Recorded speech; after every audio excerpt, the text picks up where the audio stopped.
하나님 말씀 고린도전서 15장 35절에서 49절까지 말씀 교독하겠습니다. 고린도전서 15장 35절에서 49절 말씀입니다. 신약성경 283쪽입니다. 오늘은 4월 7일 목요일 아침입니다. 4월 7일자 본문 고린도전서 15장 35절에서 49절까지 말씀 교독하겠습니다.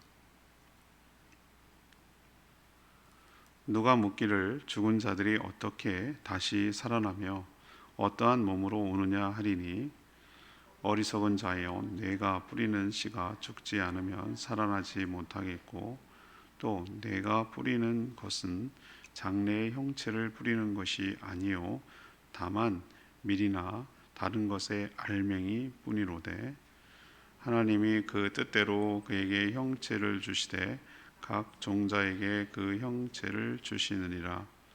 육체는 다 같은 육체가 아니니, 하나는 사람의 육체요, 하나는 짐승의 육체요, 하나는 새의 육체요, 하나는 물고기의 육체라. 하늘에 속한 형체도 있고 땅에 속한 형체도 있으나, 하늘에 속한 것의 영광이 따로 있고 땅에 속한 것의 영광이 따로 있으니, 해의 영광이 다르고 달의 영광이 다르며 별의 영광도 다른데 별과 별의 영광이 다르도다. 죽은 자의 부활도 그와 같으니, 썩을 것으로 심고 썩지 아니할 것으로 다시 살아나며, 욕된 것으로 심고 영광스러운 것으로 다시 살아나며, 약한 것으로 심고 강한 것으로 다시 살아나며, 육의 몸으로 심고 신령한 몸으로 다시 살아나며, 육의 몸이 있은즉 또 영의 몸도 있으리라. 기록된 바 첫사람 아담은 생령이 되었다 한 것 같이 마지막 아담은 살려주는 영이 되었나니, 그러나 먼저는 신령한 사람이 아니요 육의 사람이요 그 다음에 신령한 사람이니라. 첫 사람은 땅에서 났으니 흙에 속한 자이거니와, 둘째 사람은 하늘에서 나셨느니라. 무릇 흙에 속한 자들은 저 흙에 속한 자와 같고, 무릇 하늘에 속한 자들은 저 하늘에 속한 이와 같으니, 우리가 흙에 속한 자의 형상을 입은 것 같이 또한 하늘에 속한 이의 형상을 입으리라. 아멘. 고린도전서 15장은 부활장입니다. 계속 이 한 주간 부활에 대해서 언급하고 다루게 됩니다. 오늘 내용은 이런 내용이죠. 부활을 믿지 못하는 자들에게 부활할 때 어떤 모습으로 부활하는지를 지금 설명하고 있습니다. 씨앗을 심으면 썩어 없어지지 않고 새로운 모습으로 나오는 것이죠. 육신도 죽으면 새로운 형체로, 지금의 형체가 아닌 새로운 형체로 부활할 것이라고 말합니다. 썩을 것을 심지만 썩지 않으며 영광스럽고 강한 것으로 부활할 것을 오늘 말하고 있습니다. 육의 몸이 신령한 몸이 되는 것이죠. 지금은 첫 아담인 아담의 형체로 우리가 존재하고 있지만, 부활하게 되면 거듭나서 그리스도 안에 있는 우리는 하늘에 속한 예수 그리스도의 형체로 다시 입고 태어난다라는 내용을 설명하고 있는 내용입니다. 오늘 질문은, 성도가 부활하면 어떤 모습으로 바뀌게 됩니까? 성도가 부활하면 어떤 모습으로 바뀌게 됩니까? 이것이 오늘 질문입니다. 먼저 35절에서 41절까지 말씀, 새로운 형체로 부활하게 됩니다. 새로운 형체로 부활하게 되는 것이죠. 부활을 체험하지도 못했고 또 부활한 자를 목격하지도 못했으니, 여전히 부활 자체를 의심을 넘어 불신하는 자들이 딴 데도 아니고 고린도 교회 내에서 있었던 것으로 보입니다. 자기 사고 수준에서 모든 것을 생각하고 판단하기 때문에 그래요. 자기 눈에 보이는 대로 먼 눈에는 뭐만 보인다고 자기 수준에서 부활이 어떻게 돼? 말이 되냐? 이런 식으로 그냥 아예 단정적으로 생각하는 것이죠. 사도 바울은 그런 자들을 향해서 오늘 뭐라고 합니까? 어리석은 자라고 했어요. 어리석은 자요. 36절 어리석다고 그랬어요. 그래서 비유를 들기를 이런 비유를 들어요. 우리가 농사를 지을 때 알맹이 곧 씨를 심죠. 다 자란 것을 심는 농부가 세상에 어디 있습니까? 예를 들면 벼인 경우 그 나달을 심죠, 그죠? 예. 벼에 나달을 심지 벼의 성체, 다 자란 것을 심는 사람이 어디냐고요. 달라요, 그렇죠, 여러분들? 보시면 알갱이하고 씨앗하고 다 큰 것과 비교하면 너무 다르잖아요. 너무 달라요. 그런데 알맹이 그대로 있으면 알맹이가 그냥 저절로 그 성체가 됩니까? 그것도 아니잖아요, 그죠? 아니에요.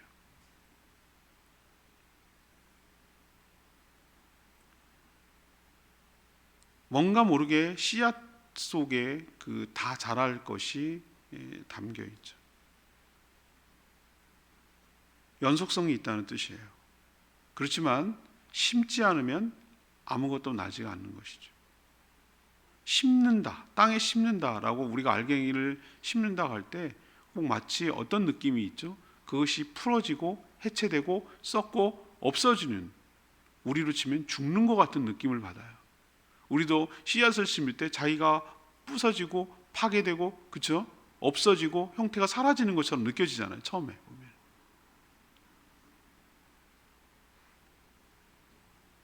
사도 바울이 이런 비유를 하는 것은 성도의 죽음을 뭐로 지금 비유하냐면은, 이게 정확하진 않지만 그 예를 들어서 지금 설명하는 거, 하도 자꾸 의심을 하니까 씨를 심는 것과 똑같다. 성도의 죽음은 씨를 심는 것과 똑같다. 씨를 심을 때 우리는 그것이 커서 뭐가 나오는지를 우리는 다 알고 있지만, 예를 들면 전혀 내가 모르는 씨다라고 생각해 보세요. 전혀 낯선 거. 그걸 심으면 뭐가 나올지 우리는 아무도 모르는 거예요. 그렇죠? 그런 것과 똑같이 분명히 우리 성도는 죽으면 죽는 게 꼭 심는 거랑 비슷해요, 땅에. 그렇지만 어떤 형태로 우리가 부활하게 될지는 그거는 하나님만 아시는 것이죠. 그렇지만 서로 상관없는 것이 아닙니다. 희한하게 있잖아요. 씨앗은 꼭 보면은 큰 성체랑 뭔가 모르게 닮아 있어요. 여러분 완두콩이나 큰 그 콩 보세요. 그 커서도 그런 모양이 그 씨 속에 은근하게 담겨 있어요. 그러니까 우리가 이 모습이 죽어서 우리가 딴 사람이 된다고 우리가 가진 생각들, 우리의 정체성, 내가 나라고 인식하는 모든 것들, 남을 알아보는 것들, 그게 전혀 다른 사람이라면 내가 무슨 의미가 있어요? 그게 죽고 부활한다는 게. 연속성이 있어야 되는 거잖아요. 나가 나여야 되잖아요, 그죠? 내가 나를 인식하고 내가 다른 사람을 인식하고 그것이 계속 유지되고 보존되는 가운데 부활할 때 의미가 있는 것이지, 내가 딱 태어났더니 누구세요? 이러면 무슨 의미가 있냐고요. 난 내가 아니죠, 그거는. 이게 참 탁월한 비유 같아요. 씨앗과 성체는 연결되어 있어요. 연속으로 되는 것이고, 그렇지만 완전히 다른 것이 되는 것이죠. 하나님께서 모든 생물의 형체를 다르게 창조하신 것처럼 하나님은 자신의 거룩한 뜻대로 각 성도에게 알맞는, 천국에서 살 수 있는 그런 형체를 부활의 몸으로 우리에게 주실 줄로 믿습니다. 그래서 성도의 죽음조차 뭐라고 말합니까? 복되도다. 주 안에서 죽는 자들은 복되도다. 이런 표현이 제가 장례식 때 표현했잖아요. 주 안에서 잠자는 자들은 복되도다. 왜? 씨를 심는 과정이기 때문에. 씨로 죽으면 끝나는 것이 아니라 그 가운데서 새롭게 부활한 몸, 거룩한 몸으로 다시 나올 것이기 때문에 우리는 복되도다라고 말하는 것입니다. 우리가 첫 번째로 기억해야 될 원리는 뭐죠? 부활하게 되면 어떤 모습으로 바뀌는가? 씨를 심고 다른 형태로 나오는 것처럼 우리도 새로운 형체로 부활하게 될 줄 믿습니다. 두 번째는요, 42절에서 44절까지 말씀이에요. 신령한 몸으로 부활한다는 겁니다. 신령한 몸으로. 모든 성도가 부활을 소망하는 이유는 그저 전혀 다른 새로운 형체로 부활하기 때문이 아니에요. 이런 사상이 뭐죠? 윤회사상, 윤회사상. 불교에서 말하는 거. 선을 베풀고 공을 쌓고 그럼 뭐 합니까? 사람으로 태어나거나 아니면은 사람으로 태어나도 계급에 따라서 귀족으로 태어나거나 뭐 이런다는 거예요. 죄를 짓고 잘못하고 그러면은 태어날 때 뭐로 태어난다는 거예요? 버러지로 태어난다는 거예요. 짐승으로 태어나거나. 엄청 겁을 주죠. 새로운 형체로 태어난다는 거, 그래서 우리는 영원히 산다는 게 그게 우리한테 복음입니까? 아니죠.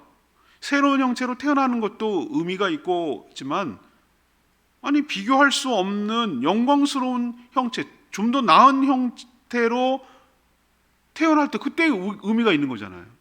그렇죠?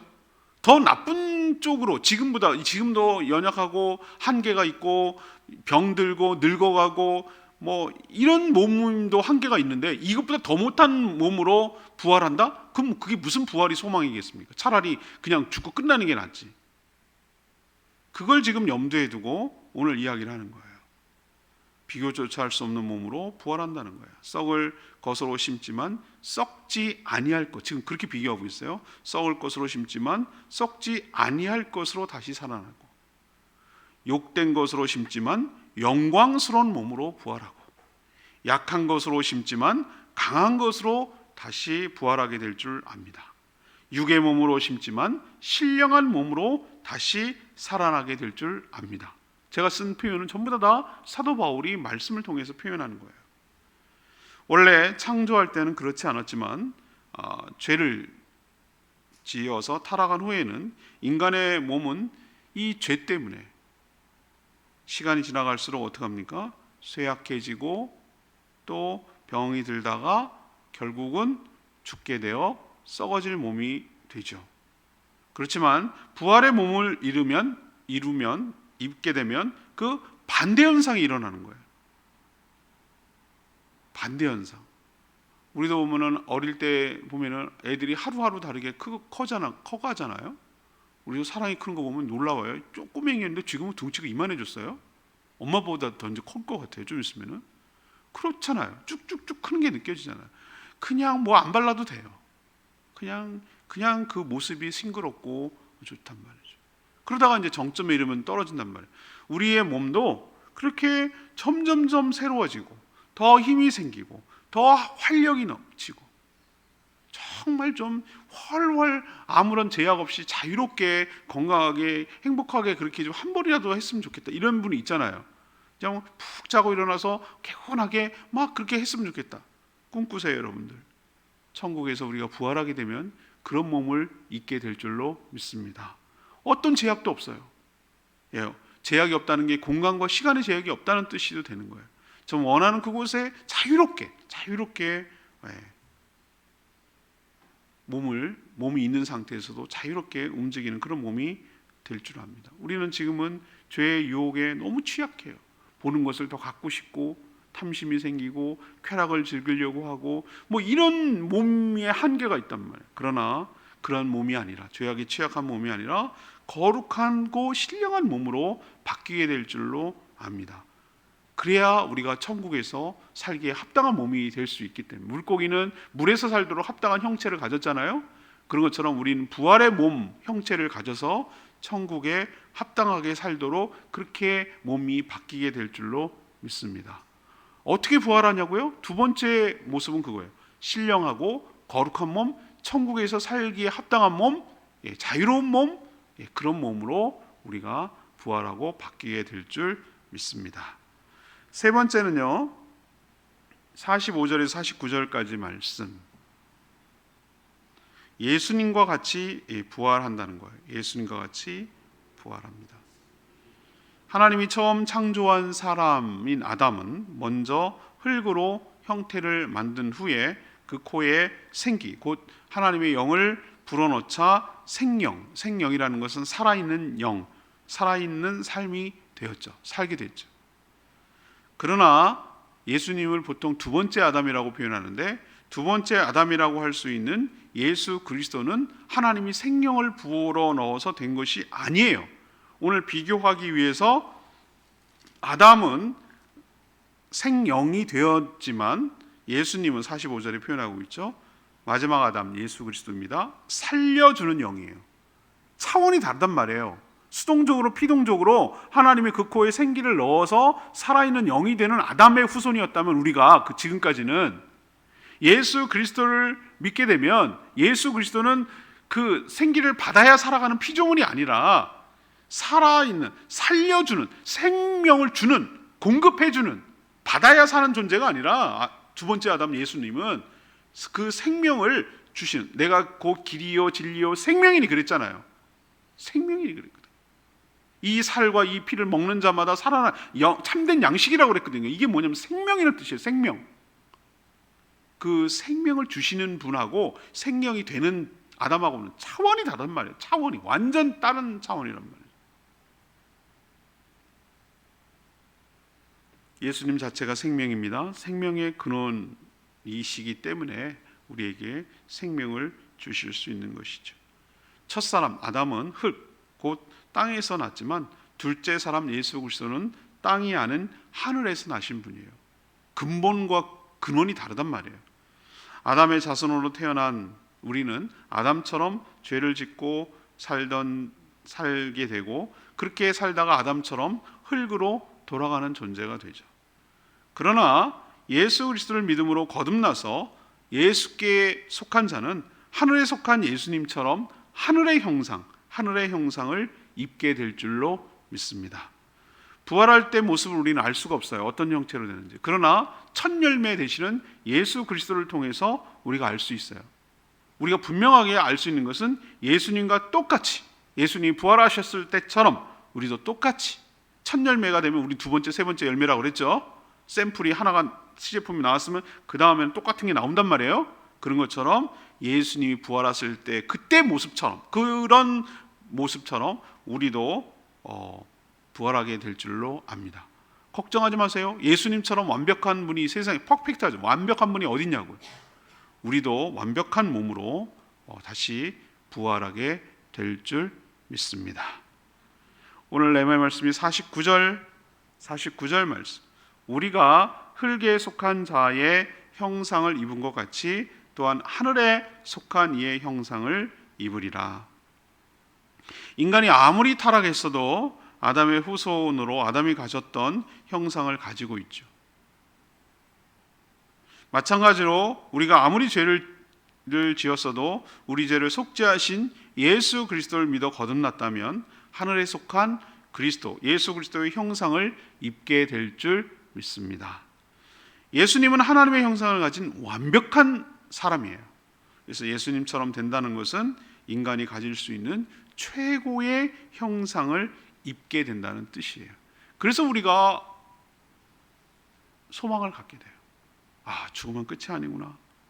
그냥 다시 산다는 거, 여러분 이 몸을 가지고 다시 산다 그러면 나는 그게 더 괴로울 것 같아. 그게 아니고 예수님의 부활의 몸, 완벽한 몸, 그런 몸으로 다시 부활하게 태어나게 될 줄로 믿습니다. 그런 우리가 부활을 소망하며 믿음으로 살아가는 저와 여러분 되기를 소망합니다. 찬양집 505장 부르고 기도하겠습니다.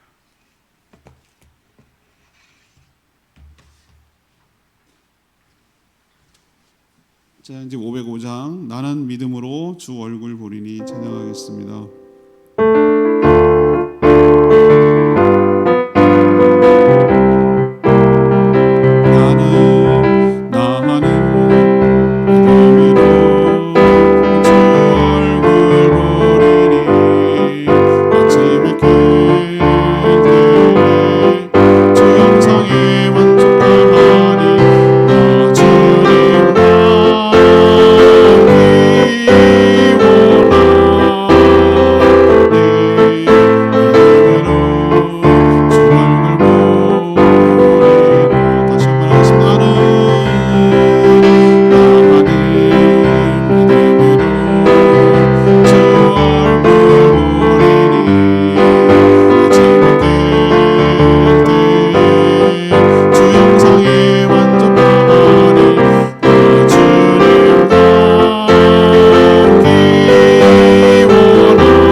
막연하면 우리가 의심하게 되잖아요. 근데 씨 뿌리는 비유를 통해서, 알갱이와 성체의 비유를 통해서 예수님과 같이 거룩한 몸을 우리가 잊게 될 것을 소망하게 해주셔서 너무 감사드려요.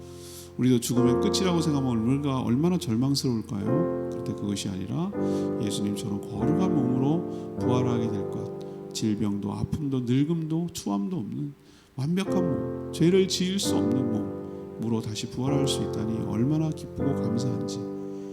그것이 바로 씨앗이 심어지는 과정이 성도의 죽음이라고 생각하면 끝나는 것이 아니라 오히려 더 기다려지죠. 그 뒤에는 썩 없어지는 것이 아니라 더 거룩한 몸, 완벽한 몸으로 나올 것이다. 우리도 이 부활의 소망을 가지고 살게 해달라고 주여 외치며 기도하겠습니다. 주여 하나님,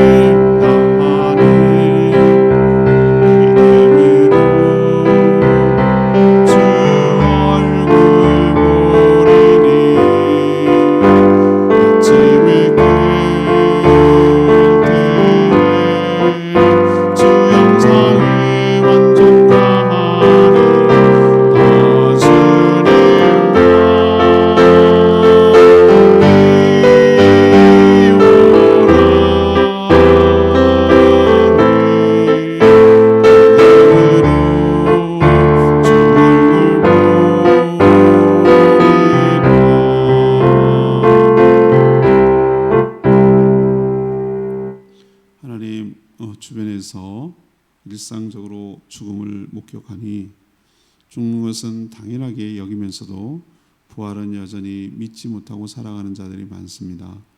그러나 예수님이 부활의 첫 열매가 되어주셔서 그를 믿는 우리 역시 부활의 소망을 갖게 되었습니다. 지금의 몸이 씨앗이라면 땅에 떨어져 썩으면 없어지는 것이 아니라 새로운 형체로 부활하게 될 줄 믿습니다. 지금은 썩고 약하며 욕된 육신이지만 부활할 때 거룩하며 강하며 영광스러운 몸이 될 줄 믿습니다. 우리 안에 있는, 예수 안에 있는 우리 역시 하늘에 속한 예수님의 몸, 부활 몸처럼 우리도 똑같이 다시 부활하게 될 줄 믿습니다. 그러니 죽음 가운데 절망하지 않게 하시고 부활의 소망을 가지고 살아가는 저희 모두가 되게 하여 주시옵소서. 오늘도 간구하는 모든 기도 주님께서 응답하시고 주님과 동행하는 복된 하루 되게 하여 주시옵소서. 시간을, 물질을, 몸을 허투루 사용하지 않게 하여 주시고 영혼 구원하여 주님의 제자 삼고 몸된 교회를 세워가는 일에 관심을 가지고 주님 기뻐하시는 삶 살아갈 수 있도록 복 내려 주시옵소서. 주님께 모든 것 맡기며 예수 그리스도의 이름으로 축복하며 기도합니다. 아멘. 오늘 하루도 주님의 은혜 가운데 살아가는 복된 하루 되기를 축복합니다. 충분히 기도하고 하루 시작하겠습니다.